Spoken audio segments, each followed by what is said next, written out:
Hello, everyone. Charles Watts here, joined by James Benge as always, which means it is time for Inside Arsenal Extra Time. It's that time of the week once again. And James, mate, what on earth happened at Fulham? We are going to be starting this discussion on a bit of a down note. I do say, everyone, it's not going to be a proper down note episode. We will soon pick things up, but I think we've got to start, don't we? We're sitting next to each other in the press box, James, at Craven Cottage. Yeah, we're not doing that again. Not a nice way to start to end 2023. Still unbeaten in 2024. That's all I can. I mean, that's all you can take from it. Oh, it was rubbish, wasn't it? You know, like right the way down to this has never happened to me at Craven Cottage before. Getting a semi-drenching from the bizarre rainstorm that hit us in the second half, and you know, as I tweeted at the time, there was a shower on the pitch, and the rain was quite bad as well because Arsenal were absolutely diabolical.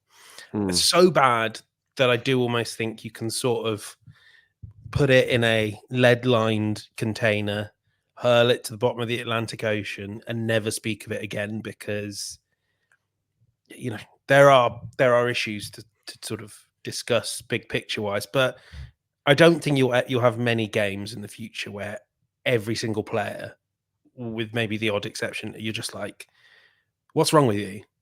It was, for me, it was a freak result, but I don't know. Is there more we should be taking from this? I think if it carries on, obviously, but I'm kind of in the same position that you are. The fact that it was such a freakishly bad performance. You know, that was the type of performance we have not seen this season. Even in the other defeats, it's not been like that. You know, Newcastle wasn't a great game, but they didn't deserve to lose. It should have been 0-0, and it was a really tough place to go. And they defended very well, and they still looked like a decent team in that Newcastle game. Villa, again, they should have won that game. I thought they were good at Villa Park. They lost. West Ham, they weren't great, but they still had 30 shots and play that game 8 times out of 10 again in the exact same way. Arsenal win that match, I think. Fulham, they were just rank bad. It was just, like you said, everyone played badly. You know, Declan Rice, well, you know, when Declan Rice isn't playing well or William Saliba isn't playing well, something's very wrong in that team. And I think it was a one-off. I hope it was a one-off. It needs to be a one-off. And it was just weird. I mean, we were just looking at each other, weren't we? We just kept turning to each other. This is awful. It was such an odd out of nowhere. Yeah, exactly. That almost made it worse as well. That they actually got themselves in front, scored an early goal for, you know, they haven't been doing that regularly this season, but actually did this time. And you think, oh, there you go, perfect way to start off the game after the defeat at West Ham. You know, kick on, repeat of last season, 3-0 up at half time, game, set, a match, and they just couldn't do it, could they? There was just everyone was off it. Everyone was misplacing passes. No one was moving. There was no quick intensity to the play. It was just really, really bad. And I think it's bad when Arteta walks into the press conference afterwards and he doesn't try and dress it up in any sort of way. He just holds his hands up and says, that was awful. And that can't happen again. And one of those ones where almost whatever you asked him, he would come back with like, well, yeah, but we were awful. So, you know, I mean, I made a big point of this, and to an extent, I think I might have oversaid it, although I kind of posted the graphics at the time about how when Arteta made those changes in the 67th minute, Arsenal were just totally devoid of ideas. It was give it to Saka, who's playing as a sort of one-man right flank, and see if he can do anything. And Arteta's sort of response to that, and I was like, well, he probably got a point, as he was like, well, look, you know, we were rubbish in the first half. We were rubbish in the second half. You know, it's not really about substitutions or anything like that. Like, I think there's a grey area there. My sort of criticism of Arteta would be, you know, if there are problems, you're the guy, both, you know, in game and at the club, who is paid to fix them. But like, yeah, sometimes you just have to say, like, maybe on a day like that, there's actually nothing you can do to fix them. Everything's just off, and you just have to get out of there and be grateful for the fact you don't have another Premier League game until the end, almost the end of this month, pretty much. So at least after the FA Cup tie, there's time to not to dwell, to look ahead. And, you know, as we see the Premier League table there, it is not crisis point.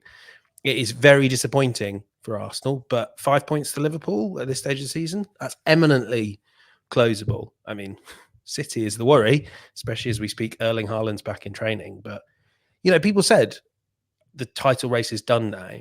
Of course, I can understand why they feel like that, but it's not, is it?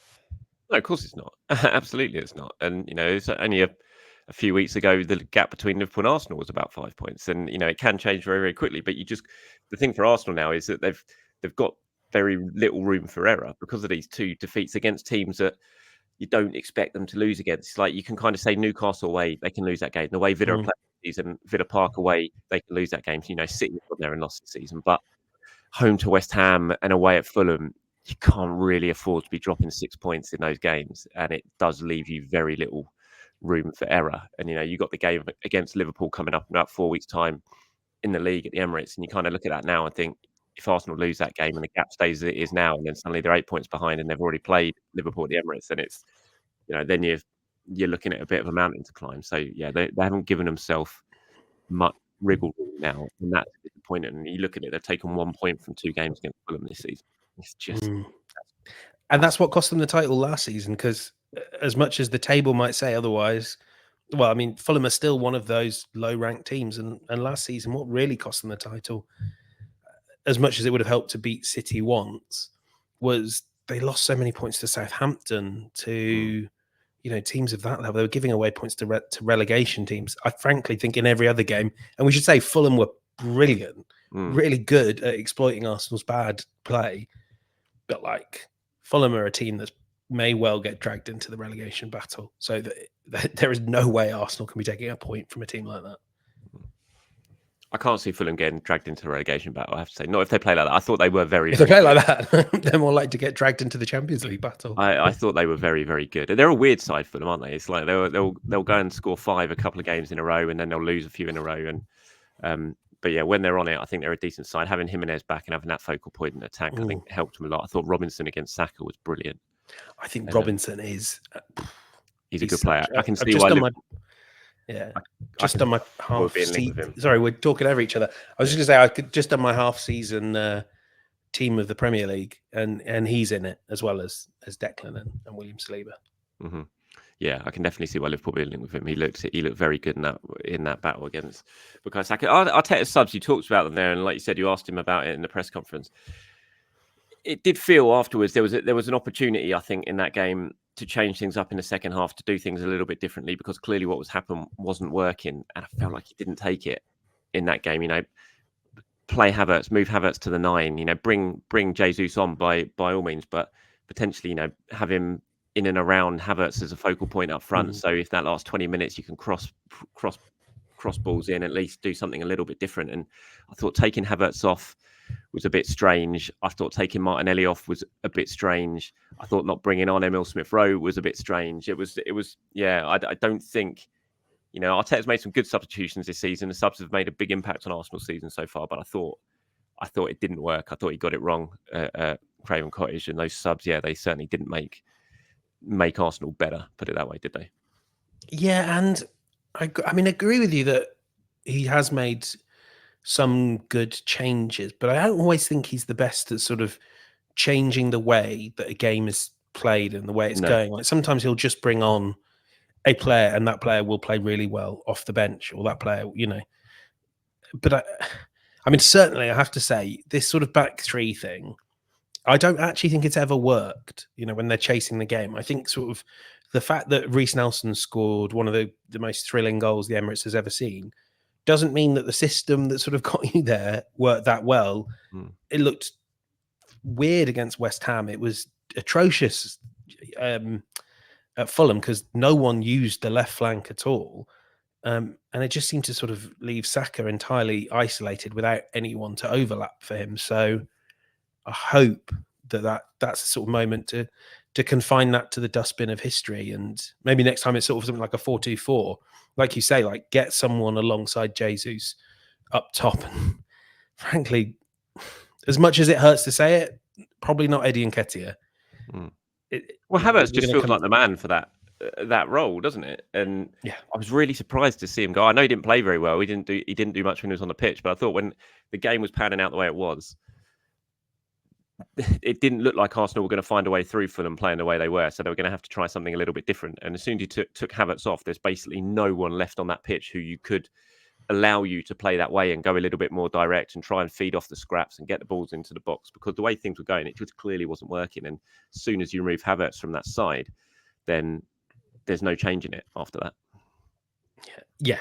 I don't want to talk about this game anymore. No, should we move on? I was going to say it is probably the time to move on. Although it's a nice way to link into it. Actually, what I wanted to talk about, sort of base today's show on, or certainly the main part of the show, is on. We are in the January transfer window. We know that Arsenal are struggling to be able to do much of note in this window. Not saying they won't do anything, but they're struggling to do much of note to change the squad in a dramatic fashion in terms of a big name signing because of FFP, because of the money issues they have. Any sort of big money moves probably going to have to wait until the summer. That's certainly the message that we're getting anyway. Whether they pull a surprise out the bag and do something, we'll have to wait and see. But you kind of looked at that game. Emil was there, potential option to change the game off the bench against Fulham. Didn't come on. Reece did come on. Didn't do anything of note again. If Arsenal are going to try and do anything this summer, a big money sale or two big money sales might be the only way they can potentially do it. And is it really, you look at this, what's the point? And I said this to you at the time when all the subs were made and Emil was left on the bench. I turned to you and I said, what's the point of him being here? Yeah. I love Emil Smith-Rowe and I want him to play. I mean, viewers on this channel are bored of me saying it. But if he's not going to be playing, if you're not going to bring him on, a player who is different to everyone else in the squad, really, in terms of an attacking sense, who could have potentially changed that game, but didn't. If you're not going to bring him on, then what's the point in keeping him? So surely you just sell or try and sell, bring some money in, and that will allow you to at least spend some money on a player who you will try and use. And the same, I mean, Reece does get the odd minute here or there, but he hasn't started a Premier League game since before June 2020. Yeah, it was a Liverpool July. game. It was a Liverpool game, wasn't it? When he scored against Liverpool. When they were literally like, let's not start anyone important. It was before the FA Cup final, almost in the run up to that, wasn't it? After Liverpool had already won the title. And so what's the point, really? So, yeah, I mean, is it time to sell these type of players now and just admit he's not going to use them? He doesn't want to use them. And, if you want to do something, try and change things this January. What do you think on it? I absolutely think it is. I think we can park this discussion for a minute about who and how. Reece Nelson earns £100,000 a week. Good luck shifting a player like that. And I know there are interested clubs, but I think some of it also comes from, if Reece Nelson's earning 100 grand a week with good bonuses, as I understand it, add them in. It can be a tough sell to Nelson as well if it's not the right environment in January. I don't think Smith-Rowe is going to push in January as well. But if we sort of put some meat on the bones here, I've got the numbers of minutes played since the start of last season. Of course, both these players have had injuries. Fair to say. Emil Smith-Rowe, 281 minutes. Reece Nelson, 304. Rob Holding, no longer at the club, has almost as much as those two combined, 562. I mean, Kieran Tierney, 778. So you're talking between the two of them, they're giving you 580 minutes. What's that? Scarcely over 6 full games. Some people will say, oh, but this is big, big teams run big, it's smaller squads than you think, and they don't rotate as much as you think. Calvin Phillips has more minutes than Reece Nelson. And I thought sort of an opposite one for comparison based on position. So yeah, about 580 combined minutes for Smith-Rowe and Nelson. Harvey Elliott has 2,000 at Liverpool. And I know there are a few Liverpool fans who get frustrated when Harvey Elliott, who's 20, so a lot younger than Nelson Smith-Rowe, when he sort of doesn't really do what they want him to. This is just in the Premier League, by the way. Even, Fabio Carvalho has about as many minutes as Nelson and has spent the last half of the season on loan. So I think the thing to say at the top is just Mikel Arteta is not using these players. These players are at an age where actually, you and I know this now. Every window, it seems, the age where clubs look at a player and go, he's too old, it seems to go one down.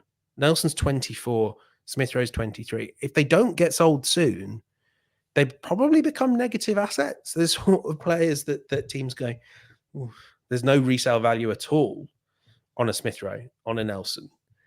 And Arsenal have just been putting this off forever and ever and ever. You and I both know, in the summer, Emile Smith-Rowe was kind of told, you're not going anywhere. Now, I know that there are clubs that beforehand had sort of been sniffing around that situation, clubs in the Premier League, who thought, right, well, Arteta doesn't fancy Smith-Rowe, didn't use him for the whole second half of the season when Smith-Rowe was basically fit, actually fitter than he'd ever been before, was what I was told. Arsenal just said, no, you're not going. Nelson had offers from Milan. Brighton offered him 80 grand a week. Arsenal went, stay here, Reece, we'll give you 100. We'll pay you more money than anyone else is offering. Just stay. They have to be used, or they should have gone then. Even Nelson, 100 grand a week over, is it a 4-year deal? That's 20 million pounds. Now, we know we can all talk about the FFP book value of selling these guys because you've never paid a transfer fee on them. But, that's 20 million you've invested in Reece Nelson that you could have spread across the cost of a player you actually used, to be frank. Yeah. That's my rant I agree. over. I was, I could understand at the time when they gave him that new contract. I felt like it made sense in a lot of ways because it looked like Mikel was, leaning on using him more. And if I did feel, and I still feel, 100 grand a week for a Premier League player now is not huge amounts. It's not, Mesut Ozil amounts as like you're never getting him out the club type thing. You can get, I think, Reece Nelson out of the club on 100 grand a week, and then you can at least make some money on him. And I did think it would be a shame to lose a player like Reece on a free transfer, but I do feel the stats you said there about the minutes that they've played, you kind of look at that and just think, well, what's the point? As popular as they are, and certainly Emile Smith-Rowe, you just think there's just no point in keeping him around. And if you can sell to then bring in a player that is going to help the squad and going to play more in the squad, that Mikel's going to feel like can do more, then you may as well do it. And yeah, I do. I think we are at that point now. As much as I want Emile to be a massive success at Arsenal, I think you've got to if there is interest there, whether that be in January or the summer, we'll have to wait and see. But if this is the difference between potentially bringing in a big addition who can really help Arsenal in the Champions League and in the Premier League in the second half of the season, the difference between making that sign-in and not being able to do it, then perhaps you got to bite the bullet and do it, as unpopular as that going to be. And there are other players who fall into that category. But just we got a couple of comments and questions on this very sort of topic right now. Here's one from Chris. He says, lads, is there any reason why Arteta won't play ESR? From my point of view, and I worry that Arteta does what Southgate does at England and picks players on favouritism and not on form. Christ knows what ESR has done. And I think I have more chance of being picked to play. And then he talks about the sort of West Ham game and stuff like that, and how Smith-Rowe could have been better used coming on. I mean, as far as I'm aware, there's nothing. There is no reason why he's not doing it. There's been no big fallout behind the scenes, and it's not that he's totally unhappy on attitude or anything like that. And like you said, when Smith-Rowe came back last season, I heard exactly the same as you, that he was as fit as he'd ever been. He was playing pain-free for the first time in ages. He was ready. So there was no fitness issues or anything like that. So there's no one reason that I can see other than he just doesn't fancy him. He just doesn't feel like he wants to use him and bring him on, whether that's he thinks he might lose the ball too much and he doesn't, he takes these extra chances and, and stuff. And he doesn't fit into this control model that maybe Mikel wants Arsenal to operate in now. I just don't know. So I don't see, and I don't know if you're different, that there is any one particular reason why he won't use ESR. No, I mean, I do agree with you that it comes down to that he's just not an Arteta player. I mean, don't forget, more probably even than Saka, he was kind of established as a first team player in Emery's time, and Arteta is not the sort of person that would hold that against ESR, not in the slightest. I think there is something about his, the way he likes to play football and the way he's at his best, as we well remember from when Arsenal were kind of almost in that 4-4-2, where he was the left winger. It's pushing the pace forward, getting the ball and progressing it. It's not control. Now, I think one of the things you could argue about this Arsenal team is it's lacking that pace pusher. Actually, even from the left, I think we talk a lot about pace as a sort of raw thing. I would say Smith-Rowe is quicker than people think. I don't have any data to back that up, but when you actually see him move across the pitch, he is really light on his feet. But it's about how he looks to progress the ball. Someone like Trossard, who's had his ups and downs, is just a bit more technical. I think he will always go pass first. Smith Rowe gives you the dribbling, give and go. He can get, for that reason, he can get caught out of position quite easily. I think he's less of a conservative option, but like when that left flank is so clunky, maybe that's exactly what is needed. I know it'd be weird to sort of say drop Havertz, but kind of make it work. Try and make it work with someone like Smith Rowe who injects some pace. But yeah, I'm not aware of any one thing. I just don't think he's an Arteta player. And we kind of knew that from the minute he signed Fabio Vieira, to be frank. Yeah, I mean, you talk about it. I think he's definitely quicker than a lot of people think. I mean, I remember that goal. Remember the goal Auba scored in the North London derby, the 3-1, when Smith Rowe scored the first goal, actually, didn't he? And then Saka scored the third. Is that right? Yeah, that was right. And then Auba scored that goal when Smith Rowe broke down the left and just tore away from Tottenham on the break before cutting the ball back to Auba. He's really rapid. He can certainly get moving. And again, like you said, I think he does bring this Arsenal team, certainly this season, is lacking that player who's got the ability to actually do things a little bit more off the cuff in the attacking third. And yes, it might not work all the time. It might leave a player slightly out of position, but is that a bad thing? I do look at Smith Rowe and wonder, him playing under a Klopp or something like that, who maybe gives him a little bit more freedom to do what he wants and take those chances and not worry too much about the lack of control. I think there is a top level footballer in Emil Smith Rowe, and it's going to be a real shame if, and it looks like it's going to be the case, that he's not going to make it at Arsenal. Here's one from Chris, who says, feels like we're in a bit of a conundrum here. On one hand, we need to sell players, enable us to bring others in. But on the other hand, we don't want to put players up for sale, as that will greatly diminish our negotiating position. If we get a good bid for one of ESR, Ramsdale or Nelson, I think we'll definitely consider it. Maybe Nketiah too, but he's been getting decent minutes this year. I think we'll want to keep him until the summer when the striker market looks a lot better. What are your thoughts? I don't think it's a case of Arsenal going to put players up for sale, isn't it? The days of placing players on the transfer market list. Yeah, it's a bit Football Manager-esque, isn't it? It doesn't really happen. But it is just a case of, like Chris says here, if a decent bid comes in for one of those two players, as much as Arsenal maybe are not desperately, waving a sign around saying sign these players, if a decent bid came in for one of them, it might be that, although they'd rather do it in the summer, January might, there might be a chance of having it done. I mean, like with ESR in particular, this is speculation. I don't know. It honestly wouldn't shock me, and I'd be intrigued to get your view on whether it's something Arsenal should do. Would you take 25 million for ESR and not replace him? Like, work off the assumption that it'll be Fabio Vieira. I mean, he has played so little for Arsenal that it's almost like, are you better with the money in the bank? And then, I mean, you put the pictures up. We should talk about Nketiah and Ramsdale as well. But with ESR, would you just let him go to just get the sort of cash in? I wouldn't let him go without bringing anyone in. He won't get more expensive. He won't get worth more to you the way Arteta's using him.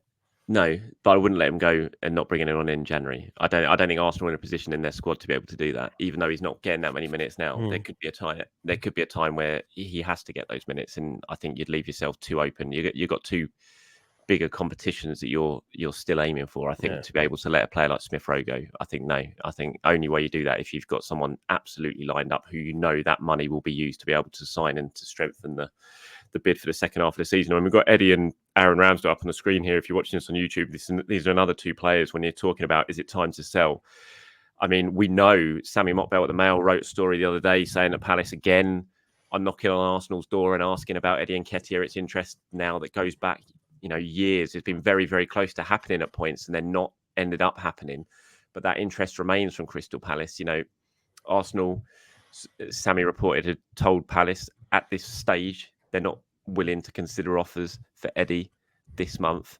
But again, should that be their position? If they've got a chance, maybe of a Tony, if that is a deal that is there to be done, and everything that I think we are all hearing is that Tony to Arsenal is very, very unlikely. Although there's loads of talk about it, and you're seeing all these stories written about it, what we're hearing is that it is very unlikely that is going to happen in January.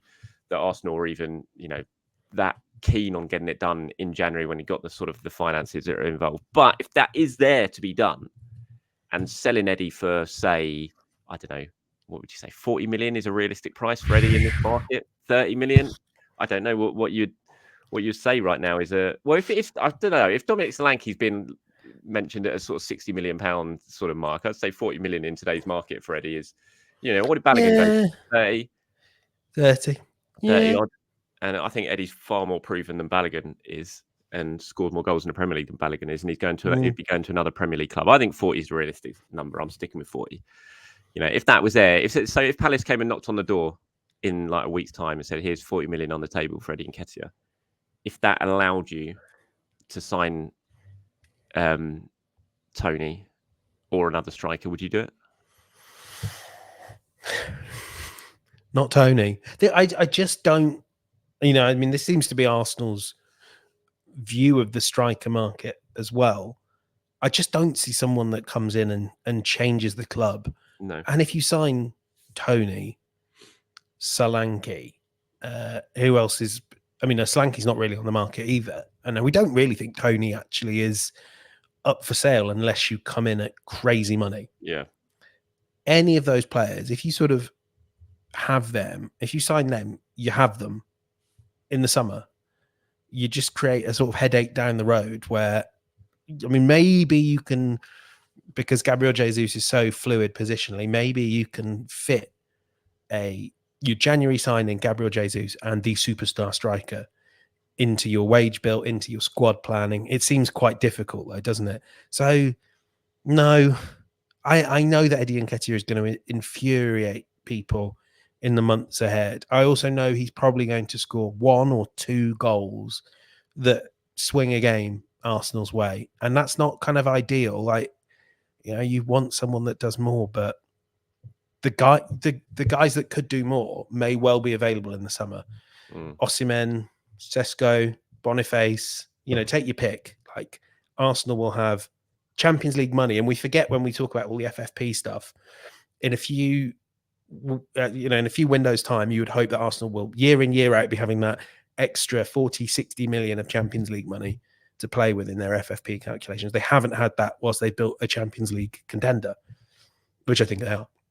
So no, I just don't fancy Tony at any price tag, really, because you're talking about March before he's useful. Unless someone wants to give him for free. No, not having it. I know. I can't believe we're back on Tony again. I can. Ramsdale, I think out of all the players, if a big came in for Ramsdale, that's one I think you'd probably have to consider if you're Arsenal, just because Raya is the goalkeeper. Ramsdale's not going to play too much. You are leaving yourself a bit open then if Ramsdale, you'd have to sign a replacement if Ramsdale went, obviously, in January. So you'd have to spend some of that money bringing in a replacement goalkeeper, because I don't think you can go with Carl Hein for the second half of the season. So you would have to spend some of that on a replacement. But say Newcastle came knocking with 50 million for Aaron Ramsdale in January, I think that's one you'd probably have to consider, even though I think it is a little bit dangerous to do so, because you would be weakening your squad at that stage of the season. We've got a couple of questions here on this matter before we sort of move on and focus on Liverpool a little bit. One here from I don't even know if that's not even a name, is it? It's just a Jid F32 says, you keep talking about Arteta selling players he doesn't trust. Truth is, most managers won't trust their entire 25-man squad, not even Pep. So why would Arsenal want to sell the likes of Reece, who are second, third choice players? He then talks about also there is clamour for a new striker. And he says, second, if we get a striker, that means we would have to sell one of our current guys. Most would want Eddie, but that would mean Jesus would want to leave in the summer because he doesn't come to be a second choice after a season. Strikers aren't really rotated.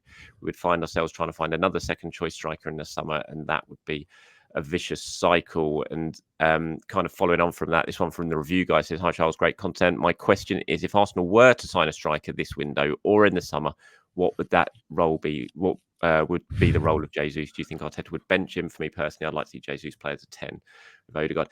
So both of these kind of talking about the impact of a potential striker and what it would be for Jesus. I don't think it necessarily would mean Jesus would want to leave in the summer. And if it does, then that's a bit ridiculous on Jesus's part. You can't just go, if you're the only recognised striker, you can't complain if you're at a Champions League club, a club of ambitions winning the Champions League. You've got to accept there's going to be other strikers there and that you might not play week in, week out. You can't just throw your toys out the pram. And I wouldn't expect Jesus to do that. And the thing with Jesus, as is mentioned, I think, is it here, that he has the ability to play in a number of roles, Jesus. I think, he could. Yeah, I wouldn't do that. I'm not sure about the number 10 role, yeah. But, you can play Jesus out wide, and that gives you the opportunity then to rest either a Martinelli or a Saka. We saw earlier on this season, Jesus performed very well while Saka was out, and he did it for Manchester City time and time again. And, that's a way of potentially resting one of the wingers, is using Jesus in that role and having another number 9 in that position. So yeah, I mean, when the striker does come in, and I think, we'll get on to Sancho in a minute. Before a striker does come in, and I think we're both expecting that will happen in one of the next 2 windows, probably the summer. How do you envisage Jesus's role sort of moving forward with a new striker to compete with? Well, I mean, if we work off the assumption it's the summer, and it kind of depends on the names. I think a lot of the sort of first question there worked off the assumption that it would be a defined, definite upgrade, that it's a sort of that almost they're taking almost metaphorically, but who knows, maybe even actually, the number 9 shirt off Jesus's back. But that is, of the players that could be available to Arsenal, that is Osimhen, maybe. And I don't think anyone else that Arsenal could sign would come in the summer as the absolute first choice, and Jesus is going to have to deal with it. And even Osimhen, I think the way it would work is it's sort of, you've got to win your place, Victor. Gabby starts the season as the number 9.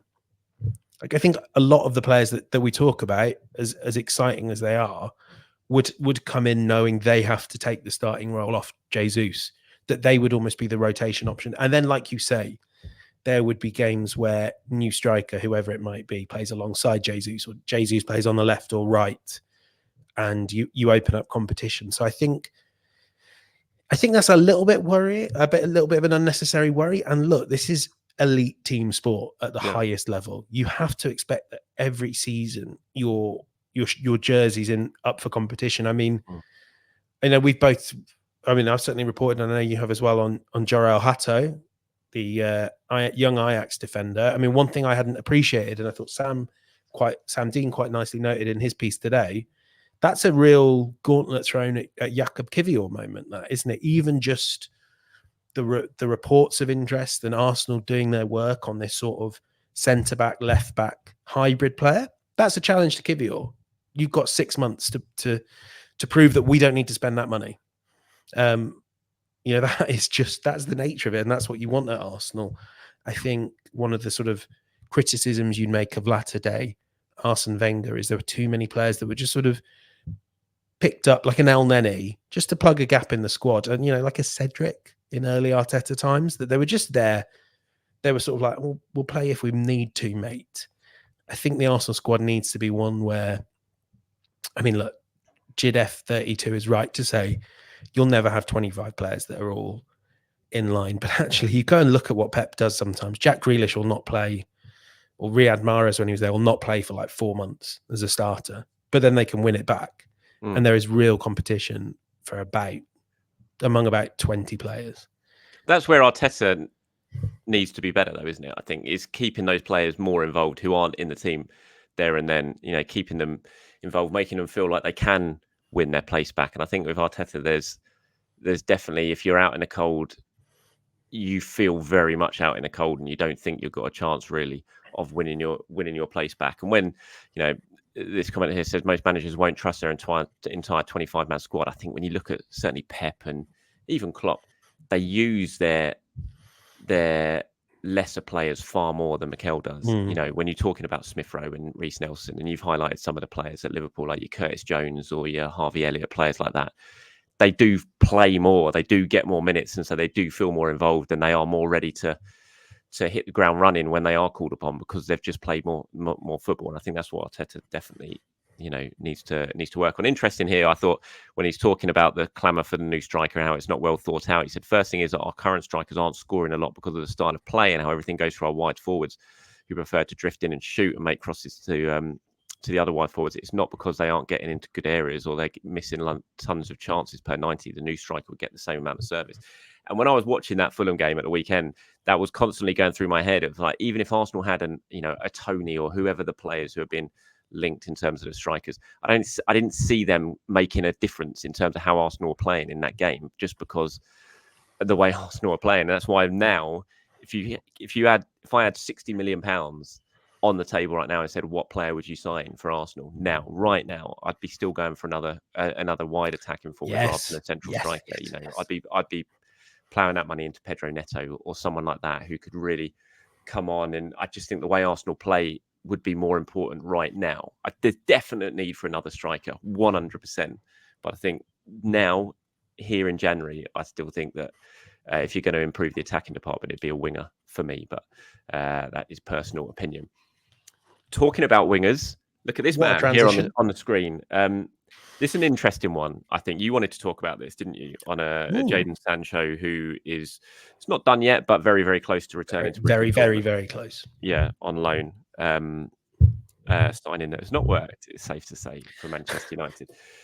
So go on, floor is yours. What did you want to talk about with Jadon Sancho?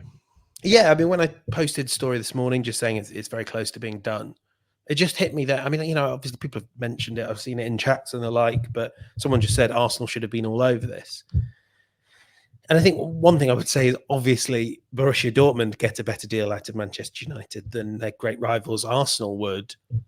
But I really would have quite liked to have had a go at this. I think one thing that I was reading Rafa Honigstein's piece on what he's going to sort of bring to Dortmund and why Dortmund are back in. And one of the points he was making was Dortmund have a lot of counter-attacking players. They don't have someone that's as good at sort of breaking down teams in possession play. And the point he was making, Sancho is excellent at that. Dortmund at the time were used to facing a lot of packed defenses, and Sancho found a way. He's just a really talented footballer. And I mean, I can't quite shake the guy that was, for 3 seasons in Dortmund, was a player that kind of got an assist or a goal every game. That is someone that's worth sort of taking a punt on, because we do see a lot with Manchester United. It's the great vortex it's a sort of elite level West Ham. You shouldn't really read too much into a player based on what happens there. I want to get your view, because I think I'm quite set in my ways of like, this would have been, I'm just theoretical here. Like if you say to me that Arsenal have to cover all his wages, I'm saying no, thank you. But I think, let's say that you can make the finances work. I would love to have made that deal work. Yeah, it's weird. I was thinking about it yesterday when all the talk started about him and back to Dortmund, and I was thinking about it yesterday, thinking, it almost would be perfect for Arsenal. I really like Sancho, and like you, I don't put too much into what's happened to him at Manchester United just because it's Manchester United. It's kind of like players who've been to Chelsea and it's just Chelsea, and so it can be very hard to perform there. And I think it can be very hard to perform at Manchester United at the moment because of the mess that club is from all levels on and off the pitch. And Sancho's a really talented footballer. I think he would have, he kind of fits what Arsenal are looking for to try and improve in the second half of the season. I wouldn't want to be sitting here plus spending a load of money on him. I think the whole sort of damaged goods thing runs true a little bit in that he needs to play himself into form again because of everything that's gone on. His head's all over the place. Confidence will be over the place. I think that will help going to Dortmund, a club that he knows and he likes, and he knows that club likes him. That will help with his, sort of self-belief. And I'm not sure coming to Arsenal would have done because of all the spotlight on it. Would have been like, oh my God, Sancho's gone for Arsenal, gone for Sancho. What are they doing? And he immediately would have question marks hanging over him the second he walks in the door. And that's probably not going to help a player whose head must be all over the place after what's gone on in the last 6 months. So certainly in a way, I was sitting there thinking, maybe Arsenal should have taken a punt and seen if Manchester United had been interested just on a 6-month loan deal to get through to the end of the season to cover for Saka or Martinelli or whatever. But then there was another part of me being a little bit more realistic, thinking he's probably not going to be in the best state to come in and hit the ground running and perform over the second half of the season. And that would be the one sort of red flag for me on it. I think for him, I think Dortmund's a much better move than Arsenal. It would have been an interesting one that I would have been quite excited by had Arsenal have even tried it.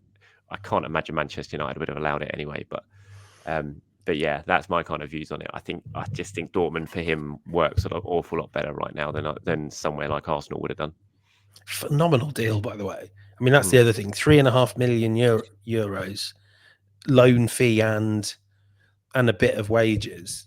Have they got any sort of obligation or None, option to buy in that none. at all? They're completely free to do with Sancho as he will. And you do make a good point that it's going to be. It's a little bit away from prying eyes as well, isn't it? You know, there Yeah, will be interest. I think that's really important. But I mean, also by the time the other thing is a real chance to prove himself at the highest level. Those Champions League games coming up, Dortmund need a bit of a miracle. Whereas I think for Arsenal, the other challenge would be like he would have been the third guy, and if Martinelli and Saka got back into form, I mean, in many ways he could have then really understood his mate Reece Nelson's experience, couldn't he? Because Yeah. you'd have had these two great mates who grew up together, both warming the Arsenal bench. But I think these are the deals that maybe you've kind of got to be looking at in January. The same would be the case, I think, with Barcelona, and these would be much easier to do. It's what Arsenal did so brilliantly with Ødegaard, is just sort of start looking along Barcelona's books of very expensive wingers. Sort of say, who's not playing minutes, whether that's João Felix, Ferran Torres, who I think has been playing a lot of late, Rafinha, maybe. I think that he's one that's quite important to them. But in January, I would be thinking, is there any of those I could get out and I could sort of do a deal like the Ødegaard deal, maybe a first option, maybe not.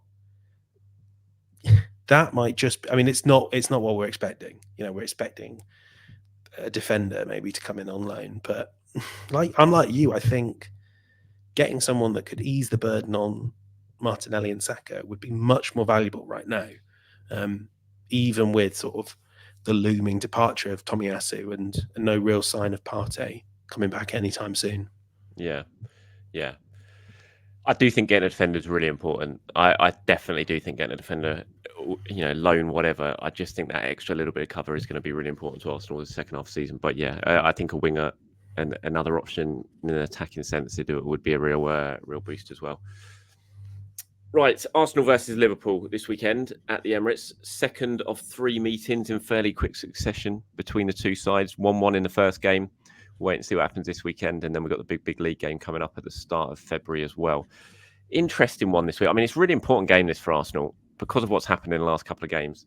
You know, they've got to win, really. You do not want to be going into that little break on the back of 3 successive defeats. You'd be 5 points behind the leaders in the league. You'd be out of the FA Cup, out of the League Cup. You know, suddenly all the crisis talk, I think, which we've seen and heard in the last week, will just amplify even more. So it's a really big game for Arsenal. What are you expecting, or what do you think Mikel might do? I mean, we're at you at Colney tomorrow? No, I'm on holiday tomorrow. Oh, yes, you are, of course. I shall be at Colney tomorrow. If my son is well enough to go back to school tomorrow, I will be at Colney. If he's not, these those grown-up problems, aren't they? I know. I'm going to have to give it a miss because I'll be looking after him. But it's going to be really interesting how Mikel approaches this game. I think, usually FA Cup third round, it's you change your team, you rotate, you give players a chance, you play minutes. But given it's Liverpool, given it's at home, given it's Arsenal have already out the League Cup, given they've lost their last 2 games, it's just definitely just adds a little bit extra importance to this match. So I can't imagine he's going to make too many changes. How do you think he'll approach it? Full strength, I think. I mean, barring some injuries we don't know about, I think you will see the strongest Arsenal 11 that can be fielded on the pitch, and rightly so. What do you think is the strongest Arsenal 11 for this game? Then, because I think Ramsdale will be in goal. I think Ramsdale will start. I think that will be the one sort of. I wouldn't be so sure. That's not like, again. I don't know, but I think he wants to. I think Ramsdale starts this game. I really do. But I've said that so many times this season, and Raya started. So I'm sure I'll end up being wrong. But I think Ramsdale starts this game. But anyway, what do you think then? Sort of in terms of the outfield players, is Arsenal's strongest team for this game against Liverpool? That's a fair point. I mean, I wouldn't shock me if they go for the same 11 that played at Anfield. So that's Havertz is your midfielder. Is Tomiyasu gone? Yeah, he's not. He will be gone. So yeah, it'll be Zinchenko. Well, I don't know the injury. We don't know how if Zinchenko's fit. It's probably going to be Kivior, I would imagine. If he's it has to be Kivior, I guess, by default, doesn't it? Yeah. Thank goodness Mo Salah's away. I know. And everyone, but we should all say, everyone of an Arsenal affiliation, get out your Egypt tops. Start supporting the Pharaohs. I think they need to get to the quarterfinals. and then he's probably not going to play. But semi-finals would be good to just know. Yeah, but then that means Arsenal won't have El Neni for Liverpool. It's just, you know what? It's like chopping off one of my legs, but it's chopping off one of my legs to save my life. That's what it is. So go. sorry, mate. I would then run with Havertz, Kivior left back. I think he'll go Raya in goal actually, and it will just start the old drumbeat of Aaron Ramsdale exit rumours again. I just think there's no reason not to. And as much as I often find the sort of people on the internet talking about Arsenal trophy droughts, they're doing it a little bit in bad faith because the sort of dates on it always seem to only include like the last 2 years of Wenger's trophy drought. But it has been a while since Arsenal have won a trophy. It's not like the FA Cup is not at the moment looking like anything like a great hardship, especially with that break. You know, they'll have had 8 days off. They'll have 13 days off after it. There's just no reason not to. I mean, it's maybe it's just about like, you know, if you want to bring Jorginho in for, I would bring Jorginho in for this game. That would be a change I'd make for this game. I don't think he's played enough recently, Jorginho, and I'd be playing him. I'd be playing Declan Rice in where Havertz is next to Odegaard, and I'd play Jorginho at the base of the midfield for me. I think that's quite an important change that he should make for this game. Yeah, I do really like that idea. I'm not like, you know, whichever one it is, I just want him to sort of be picking it based on who he thinks is best for the game. And I thought the one thing that Arsenal really lacked at Anfield, not that they should expect to have it, but there were definitely moments where I was like, if Jorginho was on the pitch, they could just take the air out of this game for 3 or 4 minutes.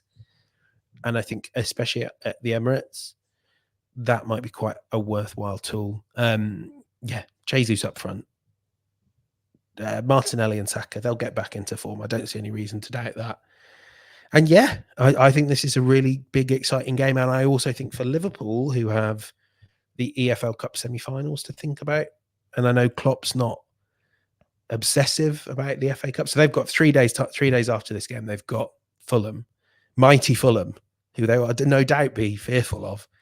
I could see Klopp rotating a bit more. I mean, he'll still then have Gakpo and Jota around front or something like that. But interesting what they do in midfield. I remember McAllister's come back because they've got no Endo either because he's gone to the Asia Cup and obviously no Mo Salah, so they're going to be forced into at least a couple of changes. And it'll be interesting to see what Klopp does. I think, like you, I think Jesus certainly comes back. It will be the Martinelli, Jesus, Saka will be the front line.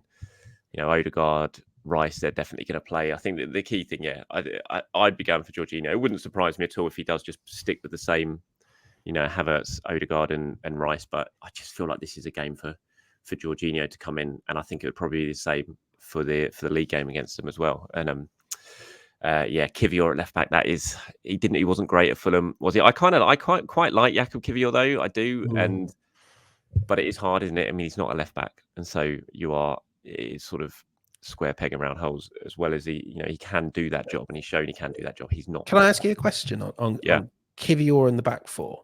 I mean, I know there's a relatively obvious answer to this about where Saliba is positioned, but do you think it's now getting a bit silly that we're not seeing Ben White be the one invert into midfield? He's played defensive midfielder before.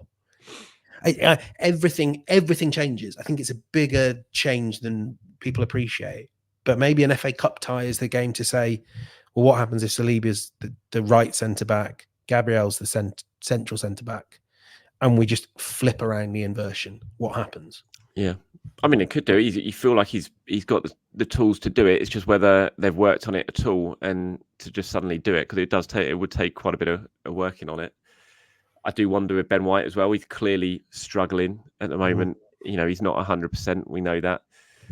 He's not overlapping at all, really, Ben White now at all, compared to, you know, think back to last season. It was such a huge part of Arsenal's game, and it's just not happening. Whether that's by is tactical or if it's just that he doesn't have the capability of getting up and down the pitch at the moment, like he had the rare occasions he does get on the overlap. The rare occasions. Go on. The first half against Fulham, you know, that was the flank we could see, wasn't it? And every time they hit that ball behind White, you could see him just sort of grimacing as he was running back. There is something manageable, but not quite there. Yeah, he's clearly not 100%. That's absolutely blatantly obvious. And I imagine that is why we're not seeing him bomb up and down the flank like he has done before. when he has done it, Arsenal had a bit of joy out of it in the past. You know, the goal at Luton came from him getting on the overlap and standing the ball up for Jesus to head home, and then the chance that Jesus missed in the West Ham game was exactly the same thing as that. So when he does do it, you see Arsenal suddenly, add another bit of threat to their game, and it is a real shame. But it also does beg the question again, do you need to be running him into the ground at the moment? Why did he come on against PSV and that dead rubber away from home instead of Walters coming on and playing in that role? And so, again, it leaves questions over Arteta and his use of the squad and how he rotates his players. But I can't imagine they're suddenly going to flip it on a head and suddenly we're going to see Ben White invert. And I do think it'll stick as it goes. And Kivior's going to have a really important role to play. We still don't know on Zinchenko's injury. Maybe we'll find out a little bit more tomorrow at the press conference. How bad it is or how long he's going to be out for. But if he is out for a while, the fact that Tomiyasu's not going to be around for at least the next 4 weeks, 5 weeks, and Kivior's going to have a really important part to play now. I think we got a question, actually. Here we go. From Joycelyn said, if we're struggling with defenders, I wouldn't mind seeing Saka play as a one-off left wing-back for Liverpool and get a break from the kickings on the right wing. He could just get kicked in a different position. He probably would just get kicked in a different position, wouldn't he? I saw that Arsenal, there's quite a lot, isn't there, today about Arsenal right into the PGMOL asking for more protection for Bukayo Saka. Yeah, that will work. Yeah, no, I don't want to see Bukayo Saka at left wing back against Liverpool. I mean, he could do that, and Bukayo Saka could play in pretty much any position, and he'd play pretty well. We know that he can play that position as well, but no, it's not one that I'd really be too keen to see this weekend. I don't know about you. What I would be very intrigued to see at some stage, 10 minutes, Saka slowly drifts over to the left wing, Martinelli shifts inside, Jesus shifts outside. We should see that more. I'd love to see. I mean, I don't see what, especially if you're sort of looking at a team that now. I mean, Martinelli's a great header of the ball. Jesus gets in heading positions and misses, and you've got Havertz, someone that could sort of. And Saka still gets to the byline on his weaker foot. So again, we're talking about the right game, the right moment, the right opponent situation. I don't think there's anything that should say Saka shouldn't play on the left wing in moments. And Martinelli as well can go and shift out to the right wing, or Ødegaard can, and you make it work because it's worth looking at. I think, like the Fulham game as well. How much of a challenge would it have been for Fulham if they'd almost done the exact same thing they did, but Saka was on the left flank and he was going at Castagna, who Martinelli had on toast. Like, these are the things that it's just a little sprinklings that you need to see from Arteta, and actually those things can make a huge difference in a Premier League title race. Yeah, you can. You see it all the time when suddenly players switch wings and it suddenly causes problems. Whereas before, well, Salah goes to striker. I mean, it killed Liverpool against Arsenal, but it was something that was worth trying. Yeah, absolutely. Right, we've got a few questions now before we wrap this up as we get towards the hour mark. A few different sort of questions. Here's one from, how would you pronounce that, James? Chien? Chien? We'll go with Chien. Apologies if that's wrong. Should Arsenal replace their goalkeeping coach, Inaki Kana? From memory, Kana is recommended or okay. Transfers like Runarsson could add Matt Turner into that mix as well. Since joining Arsenal, Ramsdale has not improved and a few areas regressed slightly. Examples: launch pass completion dropped, crosses stopped and dropped. Kana and Arteta appear to be aligned on bringing Raya in, with Kana having worked with Raya previously at Brentford, but that situation has caused a lack of confidence in both keepers. Whether due to the confidence issue or the pressure by the media, Raya also seems to have regressed since joining Arsenal compared to his form the last 2 seasons at Brentford. Interesting one. There's been lots of talk about Inaki Kana and the role that he has at Arsenal and some of the sort of misses, certainly Runarsson and Matt Turner as well. And you know that he does have a big say in who comes into the goalkeeping department. So I think there's definitely pressure on Kana. And I think the Raya thing, as much as it needs to work for Arteta, I think it certainly needs to work for Kana as well, doesn't it? Yeah. I mean, goalkeeper is such a specialized position, and then goalkeeper coach within that I feel like it's hard. I feel like I can't assess really. But like you say, like the signings and Runarsson, Turner, it's quite a particular thing, signing a good backup. But they've been very bad. Although did make a profit on Matt Turner. So there's that. The Turner one was really weird though, wasn't it? Because when you look at him and where he's poor, it's the exact areas where you need to be good to play in this Arsenal team. It's a I really odd signing, Matt Turner, even if they did make a profit on him in the end. I think it betrayed a sort of total from everyone that signed it off. It just betrayed a total failure to understand what they needed in a goalkeeper as the backup goalkeeper. Because we were all like, well, you know, he's a good shot stopper, and we saw that. We're seeing that with Forest. Yeah. You're like, oh well, you know, but actually it turned out, and I was wrong when I said that. It turns out that being a good shot stopper doesn't matter, even if you're Arsenal's backup goalkeeper, because you'll still be playing for the Arsenal team. You're not going to have to do much saving. You know, there's half an argument that Runnison, for his ball playing qualities, was the better idea of what you needed as backup, even if he was so disastrous when the ball was kicked at him that bless him. Yeah, I'm like, I have to say, I don't feel like an expert, but with my non-expert view on it, I'm pretty skeptical about what he's done. The only thing I would take issue with, I think Raya's been quite good, especially of late. Like, we've not talked about him. We've not started this saying, you know, we had a brief conversation about maybe Ramsdale comes in, but like, he's been good. And the odd howler at Luton aside, I actually think he's been better than most people say. I just think it's an easy story in the media. I think that's something we've got to bear in mind. It's everyone knows about it. Everyone's got an opinion. The big names like Jamie Carragher, he has something he wants to say about it, and that drives conversations. Yeah, no, I agree. I think Raya's been decent. You know, there's been the odd mistake, of course, but I think on the whole he's been decent, and I still think, and I'm convinced that we'll see a much better David Raya next season than we will this season as well. Here's one from B Nketiah. I think this is Ben. I think his first name is Ben. I'm sure I've seen him pop up either on Twitter or somewhere before.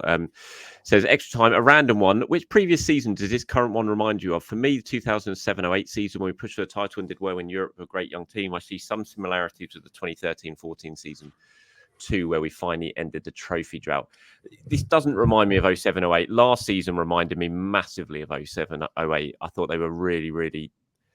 I just thought it really did remind me of everything about it. Again, young team, went for the title, and that just felt more like last season when the Emirates was alive. It was a really surprising season. No one expected it to happen, and suddenly they were going for the titles, and they played great football. And so, yeah, those two seasons were comparable to me. This one feels more like, I think this feels like the Leicester title-winning season when Arsenal were in and around it. I never felt like they played well that season, aside from a few games earlier on in the season. But they were always kind of in the mix, just a little bit behind Leicester, and could never get quite close enough after that defeat at Manchester United. And the football wasn't great. They were there, but they weren't playing at their best. And so I'd say for me right now, that's the season that this reminds me the most of, I have to say. Yeah, I mean, I agree with you only in that I don't feel like I can also put my finger on one that's quite different. I mean, I was almost thinking the sort of season that followed that, but I don't worry that it's all going to sort of careen off into a season that wasn't up to standard. Like, I think Arsenal will finish top 4 and qualify for the Champions League. And I don't think it's going to have that gnawing, like, Leicester feeling of like, oh, we let a special chance go there. Mate, yeah, it's really hard also because I thought last season was so kind of unprecedented. Like, just the way it all clicked out of nowhere, that we've not had a season like that afterwards. So yeah, 15, 16. I mean, like, maybe.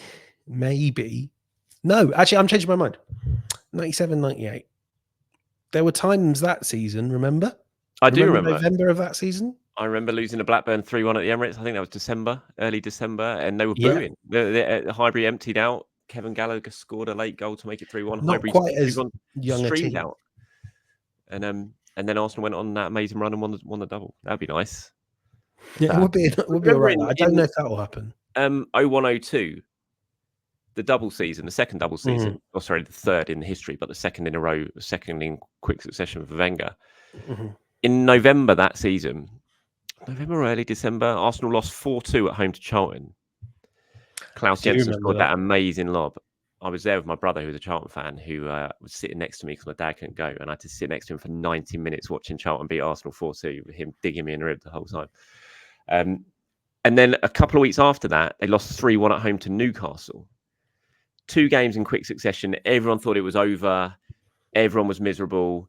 Not good enough. These shock home defeats to Charlton and Newcastle, and then they won like 15 games in a row, whatever it was, and went on and won the double that season as well. So that's what's keeping me going at the moment with these 2 defeats, is that there is, if you're going to lose games like this, it's better to do it in December than it is to do it in April when you're in the mix. And there is still time to turn things around. Arsenal are going to have to go on a good run, but there is still time to turn it around. And I do think this team is capable of doing that as well. So that's something. This is the last one we've got now, and it's from Austin's 2100. It says, do you think some of our top players are becoming complacent, or do you think they're burning out due to the amount of matches? That it seems that Arteta does not seem to be using all the squad players and rotate.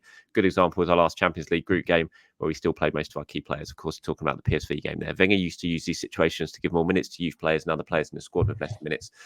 Lovely work, Charlie. Thank you very much. So, yeah, do you think when you look at it now, did you get a sense of complacency against Fulham? I have to say I didn't. And I did get the sense that they looked a bit knackered and just drained. So that was what I came across. I didn't really think it's complacent. I think it was more drained and knackered. I think you could, I completely agree. Although maybe you could make the argument that they just, complacent isn't quite the right word, but it's sort of on a scale that ends in complacency.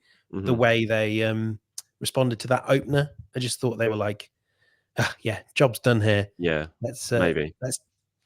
But that isn't quite, that's not sort of saying the squad is riven with complacency. It's just something that happens to people. And and then like you say, once it sort of started going wrong, I think they suddenly started feeling their legs and were just like, they just were out of answers for it. I don't think this is a squad that suffers with complacency. I mean, in the coldest, harshest terms, at this moment in time, there is nothing to be complacent about. No. These players have won nothing.